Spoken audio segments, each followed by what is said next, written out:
प्रचाराच्या दरम्यान मी जेव्हा फिरतो, ग्रामीण भागात फिरतो, आता सुद्धा 1-2 महिन्यापूर्वी गेलो होतो संभाजीनगरमध्ये, एका शेताच्या बांधावरती उतरलो, आमदारच होते सोबत.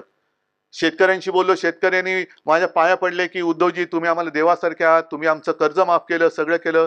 ठीक आहे, मी काय उपकार नाही केले. आता जसे योजनांचं आहे ना, म्हणजे नुसतं असं काय शब्द वापरायचा कळत नाही, पण एका मागोमाग योजनांचा पाऊस पाडतायत.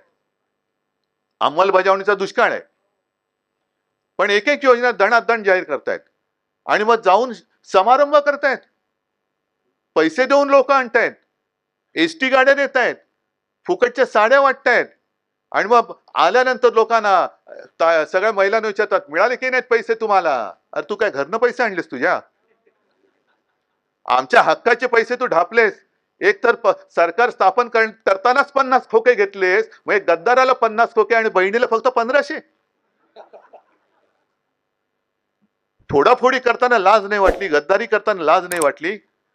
आणि आता हे आमचेच पैसे आम्हाला देऊन तू माझ्या महाराष्ट्र धर्माशी गद्दारी करायला लावतोयस. हा माझा महाराष्ट्र धर्म नाहीये. पण जे काही समारंभ चाललेत, मी एक तरी कार्यक्रम असा केला की शेतकऱ्यांना जाऊन मिळतात का पैसे, किती जणांना मिळाले, याला माफ केलं. मी नाही केलं असं, कारण माझं मी कर्तव्य केलं, मी माझं कर्तव्य केलं.